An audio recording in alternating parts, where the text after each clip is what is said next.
guys and welcome back to my channel. I am Triyasha Pal. आज हम accounting for partnership form fundamentals से question number 51 करेंगे. So without any further do let's begin. मैं आपके screen में question डाल दूंगी, आप एक बार ज़रूर पढ़ लीजिए. सो यहाँ पे क्वेश्चन में दिया हुआ है A B and C are partners और रेक्टिफाई एंट्री करना है. सो टेबल शोइंग एडजस्टमेंट तो बनाना ही पड़ेगा. पर्टिकुलर्स ए बी एंड सी, तीन पार्टनर है टोटल, ठीक है. और रेशियो है 2:1. द फिक्स्ड कैपिटल है, मतलब ये करेंट अकाउंट होगा एंट्री. और 4 लाख, 2 लाख 50, 1 लाख, ठीक है. Net profit for the year ended 2 lakh 20 which was distributed without providing for the following. Salary है, इंटरेस्ट ऑन कैपिटल है और commission for to manager 10% after charging such commission. Okay, so अब देखते हैं. Let's start. यहाँ पे बोला है पहले क्या है, सैलरी. पहले सैलरी लिख लेते हैं.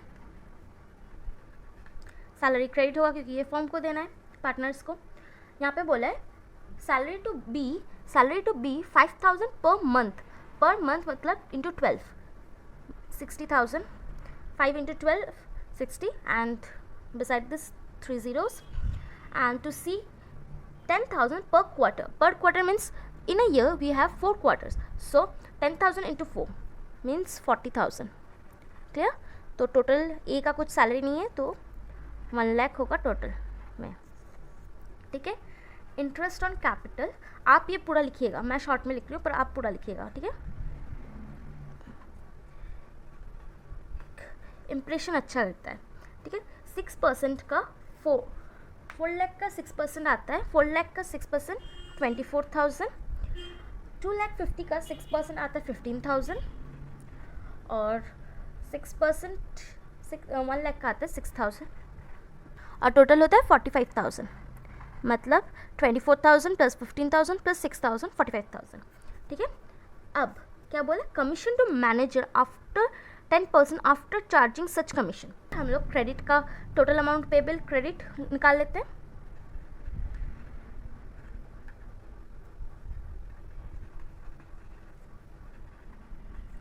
ये पूरा ऐड करते हैं. 24,000 75,000 46,000 एंड 1,45,000. ये तीनों ऐड करने से भी 1,45,000 आएगा और ये दो ऐड करने से भी 1,44,000 आएगा, ठीक है. समझ में आया. अब यहाँ पे हम लोग को नेट प्रॉफिट दिया हुआ है. यहाँ पे बोला है net profit for the year ended amounted to 2,20,000 which was distributed without providing the following. Distribute already हो गया था तो हम लोग को डिविजिबल प्रॉफिट भी निकालना होता है. डिविजिबल प्रॉफिट हम लोग प्रॉफिट एंड लॉस में डिविजिबल प्रॉफिट कैसे निकालते थे, ये सब माइनस करके तो हम लोग को डिविजिबल प्रॉफिट आता था. नेट प्रॉफिट से इंटरेस्ट ऑन कैपिटल, और पहले नेट प्रॉफिट और इंटरेस्ट ऑन ड्रॉइंग ऐड होता था और उससे interest on capital salary minus होता था. तो इसमें भी सेम, यहाँ पे इंटरेस्ट ऑन ड्रॉइंग नहीं है तो डायरेक्ट नेट प्रॉफिट है, ये दोनों माइनस होगा. डिविजिबल प्रॉफिट, तो यहाँ पे हम लोग कैलकुलेशन कर लेते हैं. हम लोग का एक प्रॉफिट एंड लॉस छोटा सा बना लेते हैं. आपकी इजी के लिए मैं बना दे रही हूँ एक बार. Appropriation account particulars rupees by, ये एग्जाम में बनाने का कोई ज़रूरत नहीं, सिर्फ टाइम वेस्ट होगा. Net profit 2,20,000 to interest on capital, मैं टोटल लिख रही हूँ, ठीक है, पूरा नहीं लिख रही. 45,000 टू सैलरी, मैं टोटल लिख रही हूँ, पार्टनर्स का नहीं लिख रही. 1 लाख. तो डिविजिबल प्रॉफिट क्या होगा, 2,20,000 माइनस 1,45,000 कितना आता है. 2,20,000 माइनस 1,45,000 तो आपका आता है 75,000, ठीक है. ये सीडी था बैल फिगर, ठीक है. यहाँ पे 2,20,000, यहाँ पे तो ऑब्वियसली 2,20,000 बड़ा है, ठीक है. ऐसा होता था प्रॉफिट एंड लॉस अकाउंट. हम लोग का डिविजिबल प्रॉफिट क्या है सर, इज ₹75,000. हम लोग का तो डिविजिबल प्रॉफिट 75,000 आया, पर यहाँ पे तो हम लोग को कमीशन भी दिया हुआ है. यहाँ तो हम लोग को 2 मैनेजर्स कमीशन भी लिखना है. सॉरी मैं भूल गई थी ये वाला, टू कमीशन अकाउंट, ठीक है। अब मैनेजर कमीशन निकालना है। कमीशन कैसे निकलेगा समझते हैं। आगे 2,20,000 नेट प्रॉफिट से इंटू 10% दिया हुआ है, 10 डिवाइड बाय 110 होगा। क्यों? After charging such commission. जब आफ्टर सच कमीशन बोलते हैं तब हम लोग को उसका पर्सन भी ऐड करना होता है 100 के साथ। सो 20,000 यहाँ पे आ गया 20,000, ठीक है। तो यहाँ पे होगा 55,000। सॉरी गाइस यहाँ पे गलती हो गया था, एक बार फिर से समझ लो। टू कमीशन होगा इंटरेस्ट ऑन कैपिटल, सैलरी, फिर डिविजिबल प्रॉफिट होगा नेट प्रॉफिट से, ठीक है। यहाँ पे 55,000 होगा, 55,000 ये भी क्रेडिट ही होगा, ठीक है। डिविजिबल प्रॉफिट हमेशा क्रेडिट होता है क्योंकि ये तो ऑलरेडी हम लोग का टोटल में ही होगा। हम लोग अगर डिविजिबल प्रॉफिट हम लोग नहीं लिखे तो हम लोग को बैलेंस नहीं होगा। बैलेंस 2,20,000 तो हम लोग को लाना ही होगा एट एनी कॉस्ट। तो हम लोग को तो ये डिविजिबल प्रॉफिट भी दिखाना होता है एक बैलेंस करने के। जब हम लोग यहाँ पे करते थे तो बैलेंस करने के लिए हम लोग डिविजिबल प्रॉफिट लिखते थे, सेम यहाँ पे भी बैलेंस करने के लिए डिविजिबल प्रॉफिट लिख रहे हैं, ठीक है। अब 55,000 को डिस्ट्रीब्यूट करना है 2:1 रेशियो में, 2:1 रेशियो में, ठीक है। सो 22,000 एंड 11,000 टोटल आएगा 55,000, ठीक है। ऐड करते हैं टोटल पेबल। यहाँ पे टोटल मत लिखिए, यहाँ पे सिर्फ अमाउंट पेबल लिखिए। यहाँ पे टोटल, अब टोटल अमाउंट पेबल लिखिए 46,000, 97,000 and 57,000 and total will be 1,95,000, ठीक है।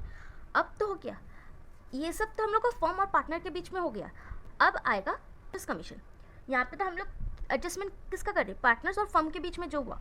मैनेजर्स कमीशन का तो एडजस्टमेंट नहीं हो रहा है क्योंकि मैनेजर तो अलग ही है, वो तो फर्म के रिलेटेड कुछ है नहीं, वो एक कमीशन है। सो अब लिखेंगे मैनेजर्स कमीशन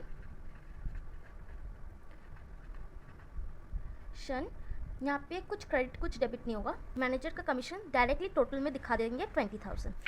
अब टोटल हम लोग का हो गया है, टोटल क्रेडिट का हो गया है 46,000, 97,000, 57,000 एंड 2,20,000।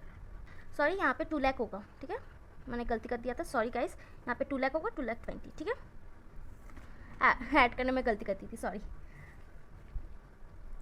अब करते हैं डिवीजन। अब ये 2,20,000 को हम लोग को डिवाइड करना है 2:1 रेशियो में, ठीक है। अब बैलेंस करना है अब जो, so division of rupees 2,20,000 in 2:1 ratio. अब ये वाला डेबिट होगा, ठीक है। ये पूरा क्रेडिट था, ठीक है, क्रेडिट था और ये डेबिट होगा अभी 88,000 एंड 44,000। ये हो गया 2,20,000। अब इसको बैलेंस आउट करते हैं। यहाँ पे 88 पड़ा है 46 से, सो 42,000 होगा और यहाँ पे डेबिट होगा, ठीक है। यहाँ पे 97 से 88 छोटा है, सो यहाँ पे तो क्रेडिट होगा और यहाँ पे अमाउंट होगा 9,000 और यहाँ पे भी 57 पड़ा है 44 से, सो यहाँ पे भी क्रेडिट होगा और यहाँ पे होगा 13,000, ठीक है। वाह, पहले लिख लेते हैं।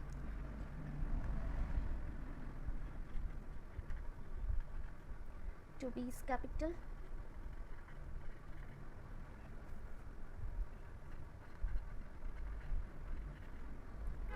42,000, 9,000। अब आप लोग पूछोगे कि ये तो बैलेंस नहीं होगा। आप तो, मैं तो हमेशा बोलती रहती हूँ कि जनरल एंट्री में डेबिट और क्रेडिट बैलेंस होगा, पर यहाँ पे तो बैलेंस नहीं हुआ। यहाँ पे बैलेंस क्यों नहीं आया? आप लोग को याद होगा मैनेजर्स कमीशन हम लोग लिखे थे, वो भी तो लिखना है, वो भी तो क्रेडिट में ही तो हम लोग लिखे थे ना, ये तो लिखना होगा। हम लोग तो देंगे ना, वो तो फर्म को देना है, फर्म को देना है, तो मैनेजर्स कमीशन भी तो क्रेडिट में आएगा जनरल एंट्री का, इसलिए मैनेजर्स कमीशन। अब ऐड करके देखो सेम आएगा। यहाँ पे जनरल एंट्री नरेशन लिखना, थोड़ा एडजस्ट कर लेना, ठीक है। Adjustment of omitted transaction short में लिख दे रही हूँ, ठीक है। ये था पूरा सम। पॉज करके आप ज़रूर एक बार पढ़ लीजिए, एक बार देख लीजिए अच्छे से, अगर कुछ डाउट आया तो कमेंट बॉक्स में अभी डाउट लिखिए, मैं श्योरली आपका क्वेरी सॉल्व कर दूँगी। And please do like, share and subscribe to my channel, and thank you and have a nice day.